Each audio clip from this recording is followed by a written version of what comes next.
Secara etimologis, metode diambil dari bahasa Yunani, yaitu meta yang maknanya adalah lewat atau melalui, serta hodos yang maknanya cara dan jalan.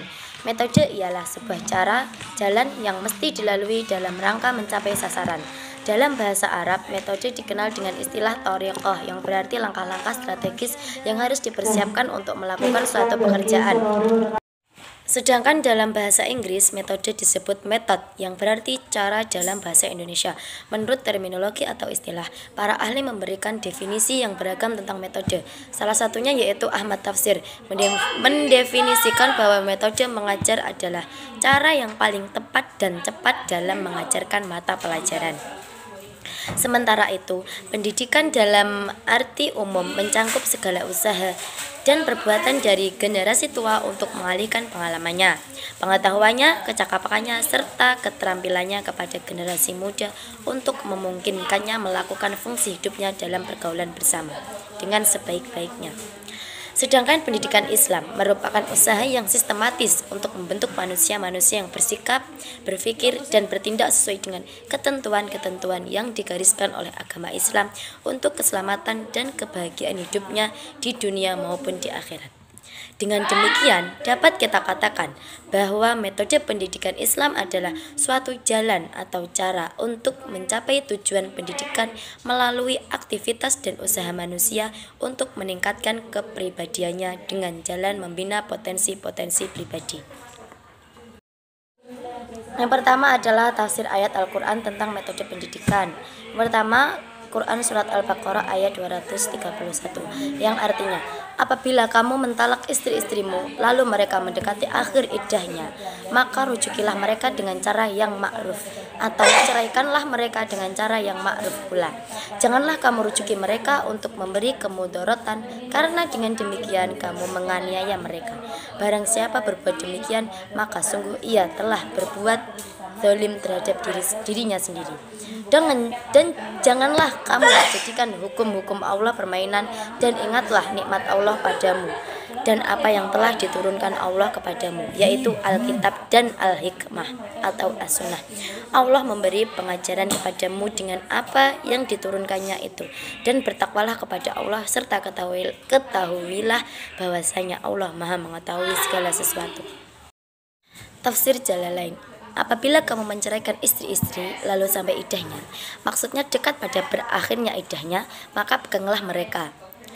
Artinya rujuklah kepada mereka secara baik-baik tanpa menimbulkan kesusahan bagi mereka, atau lepaskanlah secara baik-baik pula. Artinya biarkanlah mereka itu sampai habis iddah mereka. Janganlah kamu tahan mereka itu dengan rujuk untuk menimbulkan kesusahan, berfungsi sebagai maf'ul li ajlih, sehingga menganiaya mereka sampai mereka terpaksa menebus dirinya, minta cerai dan menunggu lama. Barang siapa melakukan demikian, berarti ia menganiaya dirinya sendiri dengan menghadapkannya pada siksaan Allah. Dan janganlah kamu jadikan ayat-ayat Allah sebagai permainan, artinya berolok-olok dengan melanggarnya. Dan ingatlah nikmat Allah kepadamu, yakni agama Islam dan apa-apa yang telah diturunkannya padamu berupa kitab, Al-Quran, dan hikmah. Artinya hukum-hukum yang terdapat padanya. Allah memberimu pengajaran dengannya agar kamu bersyukur dengan mengamalkannya, dan bertakwalah kamu kepada Allah, serta ketahuilah bahwa Allah mengetahui segala sesuatu hingga tidak satupun yang tersembunyi baginya. Yang kedua adalah tafsir Quraisy Shihab. Apabila kalian menjatuhkan talak kepada istri dan mereka hampir menghabiskan masa iddahnya, maka kalian diperbolehkan merujuknya dengan niat menegakkan keadilan, memperbaiki hubungan dan tidak bermaksud jahat. Kalian diperbolehkan juga membiarkan wanita-wanita itu menghabiskan masa iddah dengan tetap memberikan perlakuan baik di masa pisah itu dan tidak dibenarkan berlaku kasar.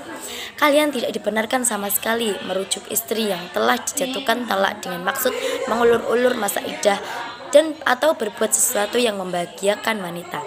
Barang siapa melakukan perbuatan yang demikian itu, maka ia telah mengharamkan diri sendiri dari kebahagiaan hidup berkeluarga, menghilangkan kepercayaan manusia dari dirinya, dan akan mendapatkan murka Allah. Renungkanlah nikmat Allah yang telah menjelaskan norma-norma hukum kehidupan berkeluarga dalam satu tatanan yang tinggi, menurunkan kitab berisi penjelasan ke Rasulullah kerasulan Muhammad, ilmu pengetahuan yang bermanfaat, perumpamaan dan kisah-kisah yang dapat memberikan pelajaran. Buatlah penghalang antara diri kalian dan murka Allah. Ketahuilah bahwa Allah Maha mengetahui apa yang kalian rahasiakan, apa yang kalian tampakkan, dan apa yang kalian niatkan dalam berbuat. Allah Maha memberi pahala atas apa yang kalian kerjakan. Dengan penjelasan dan tafsir yang tertera tersebut, metode pendidikan yang termaktub dalam Al-Quran Surat Al-Baqarah ayat 231 yaitu metode mau'izah. Yang dimaksud metode mau'izah dalam arti pengajaran dapat dilihat misalnya dalam penafsiran Abu Hayyan yang mengelaborasi makna kata itu dengan tahir zawahir al-khalq an malayabghi atau membersihkan sisi lahiriah makhluk dari hal-hal yang tidak patut.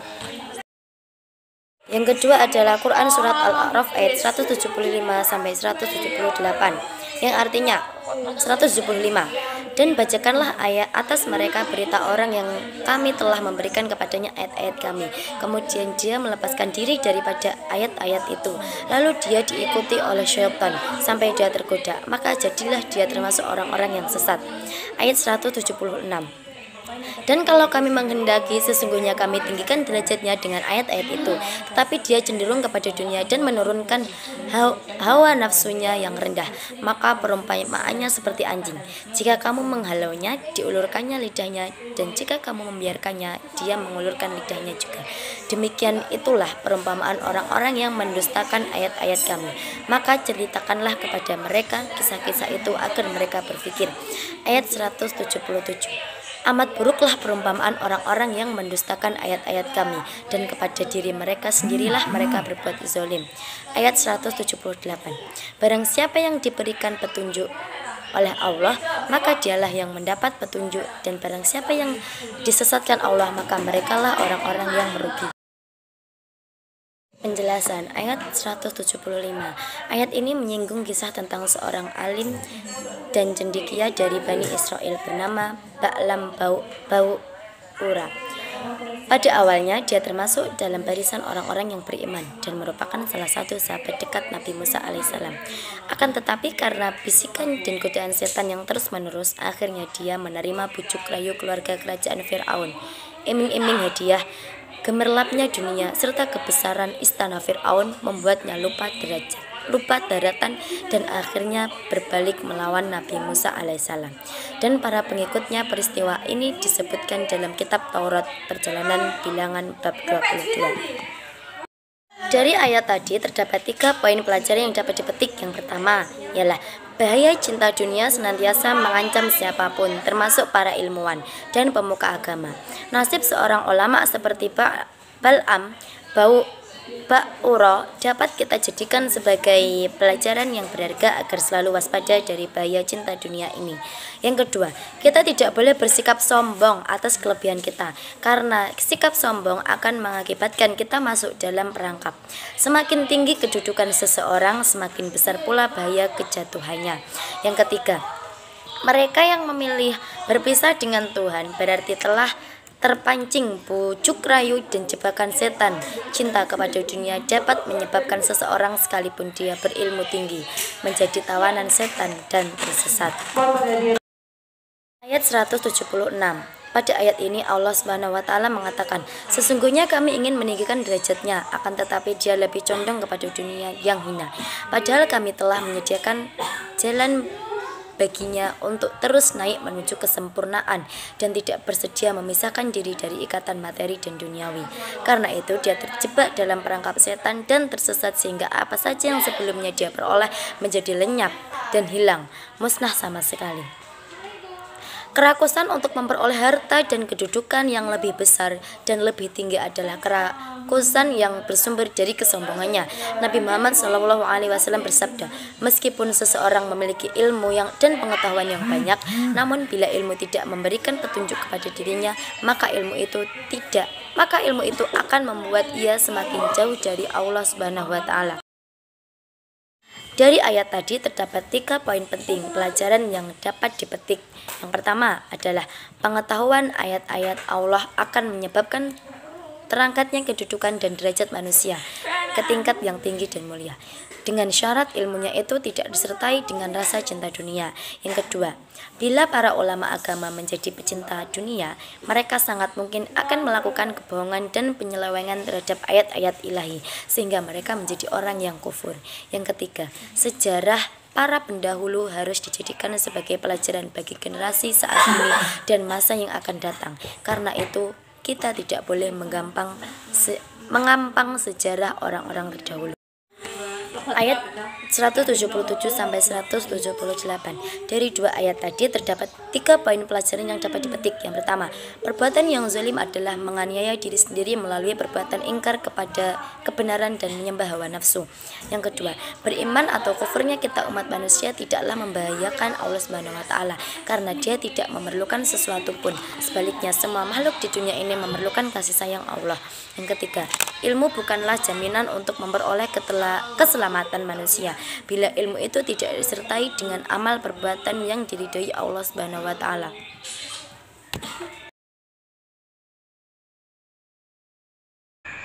Kemudian dalam Quran surah Hud ayat 46 sampai 47. Ayat 46 artinya Allah berfirman, "Hai Nuh, sesungguhnya dia bukanlah termasuk keluargamu yang dijanjikan akan diselamatkan. Sesungguhnya perbuatannya perbuatan yang tidak baik. Sebab itu janganlah kamu memohon kepadaku sesuatu yang tidak mengetahui hakikatnya. Sesungguhnya aku memperingatkan kepadamu supaya kamu jangan termasuk orang-orang yang tidak berpengetahuan." Dan ayat 47 yang artinya Nuh berkata, "Ya Tuhanku, sesungguhnya aku berlindung dari Engkau dari memohon kepada Engkau sesuatu yang tiada aku mengetahui hakikatnya. Dan sekiranya Engkau tidak memberi ampun kepadaku dan tidak memberi rasa kasihan kepadaku, niscaya aku akan termasuk orang-orang yang merugi." Tafsir ayat 46. Menurut pendapat sebagian ahli tafsir bahwa yang dimaksud dengan perbuatannya ialah permohonan Nabi Nuh agar anaknya dilepaskan dari bahaya. Allah berfirman, "Hai Nuh, anakmu yang biasa itu bukanlah keluargamu yang telah aku janjikan untuk diselamatkan. Itu karena kekafirannya dan perbuatannya yang tidak baik, dan aku melarangmu bertanya meminta sesuatu yang tidak engkau ketahui hakikatnya sebenarnya. Sesungguhnya aku memperingatkanmu agar engkau tidak termasuk orang-orang yang bodoh dalam permintaanmu kepadaku mengenai hal itu." Kemudian ayat 47, Nuh berkata, "Ya Robku, sesungguhnya aku berlindung kepadamu untuk memohon sesuatu yang tidak aku ketahui ilmunya. Dan sekiranya engkau tidak memberi ampunan atas dosaku dan tidak merahmatiku dengan rahmatmu, niscaya aku termasuk orang-orang yang lalai terhadap diri sendiri, bernasib sial dan binasa." Nah, dengan penjelasan dari tafsir yang tertera di atas, metode pendidikan yang termaktub di dalam Quran surah Hud ayat 46 sampai 47 yaitu metode kesabaran. Selanjutnya terdapat dalam Quran surah An-Nahl ayat 125 sampai 128. Ayat 125 yang artinya, "Serulah manusia kepada jalan Tuhanmu dengan berhikmah dan pelajaran yang baik, dan bertaubatlah mereka dengan cara yang baik. Sesungguhnya Tuhanmu, Dialah yang lebih mengetahui tentang apa yang tersesat dari jalannya, dan Dialah yang lebih mengetahui orang yang mendapat petunjuk." 126. Dan jika kamu memberikan balasan, maka balaslah dengan balasan yang sama dengan siksaan yang ditimpakan kepadamu. Akan tetapi jika kamu bersabar, sesungguhnya itulah yang lebih baik bagi orang-orang yang bersabar. Ayat 127, "Bersabarlah hai Muhammad, dan tidaklah kesabaranmu itu melainkan dengan pertolongan Allah. Janganlah kamu bersedih hati terhadap kekafiran mereka, dan janganlah kamu bersimpati terhadap apa yang mereka tipu dayakan." Ayat 128, "Sesungguhnya Allah beserta orang-orang yang bertakwa dan berbuat kebaikan."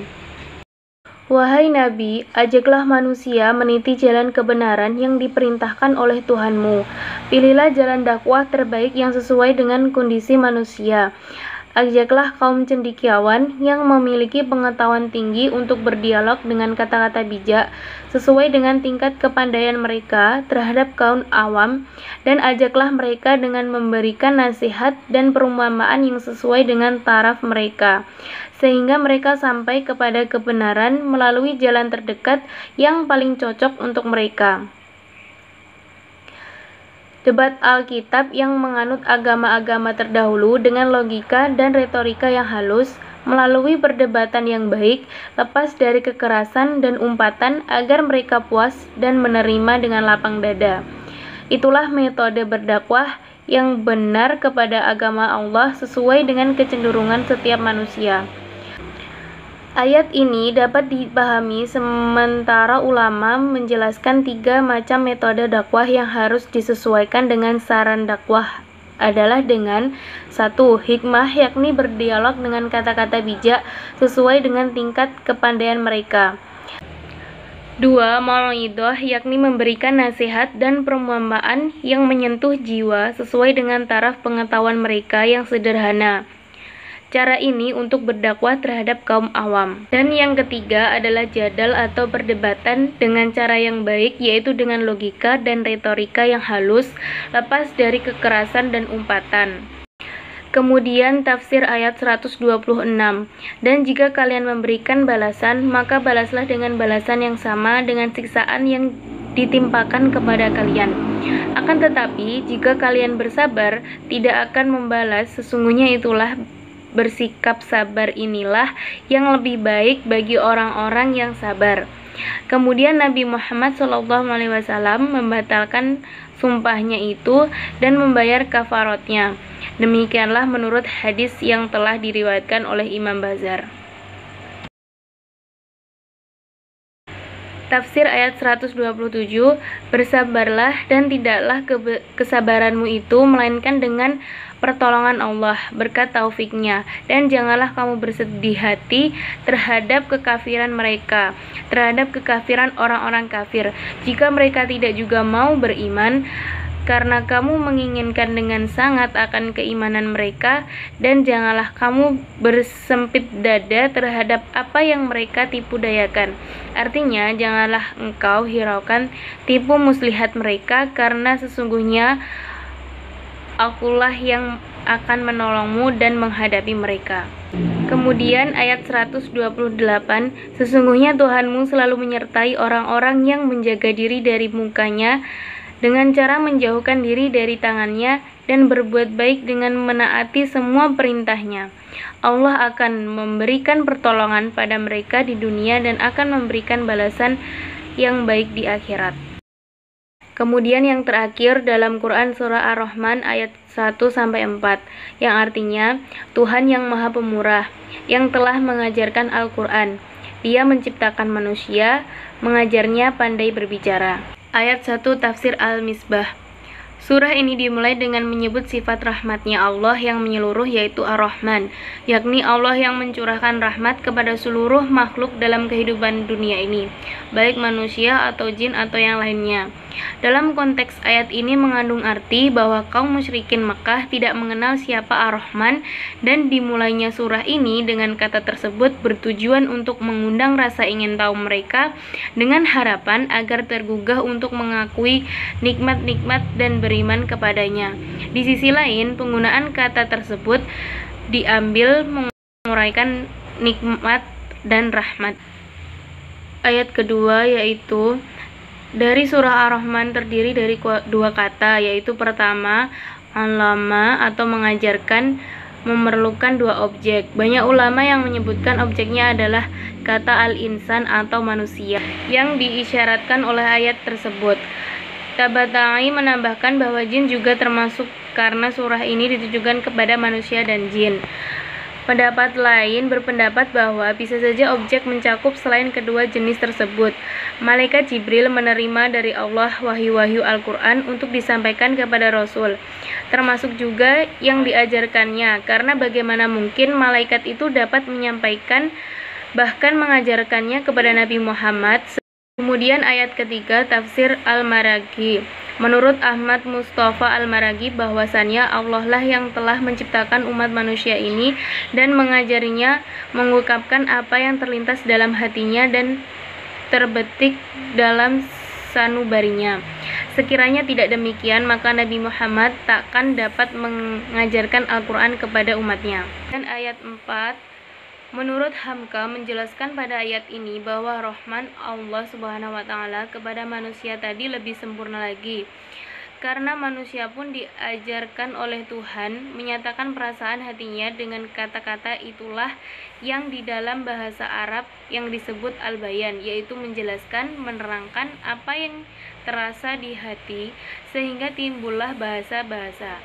Kita pun sudah sama maklum bagaimana pentingnya kemajuan bahasa karena kemajuan ilmu pengetahuan. Suatu bangsa yang lebih maju terutama dilihat dari kesanggupannya memakai bahasa, memakai bicara, alangkah malangnya tidak sanggup memakai lidahnya untuk menyatakan perasaan hatinya. Oleh sebab itu, jelaslah bahwa pemakaian bahasa adalah salah satu di antara rahman Allah juga di muka bumi ini. Beribu-ribu sampai berjuta-juta buku yang dikarang dalam beratus ragam bahasa, semuanya menyatakan apa yang terasa di hati sebagai hasil penyelidikan, pengalaman, dan kemajuan hidup. Dan dalam Quran surah Ar-Rahman ayat 1-4 ini terdapat metode tarbiyah, dan dalam metode pendidikan tarbiyah tersebut bahwasannya seorang pendidik harus mempunyai sifat kasih sayang terhadap sesama dalam mencari ilmu dan menyampaikannya dengan lemah lembut sebagaimana yang diajarkan oleh Rasulullah SAW.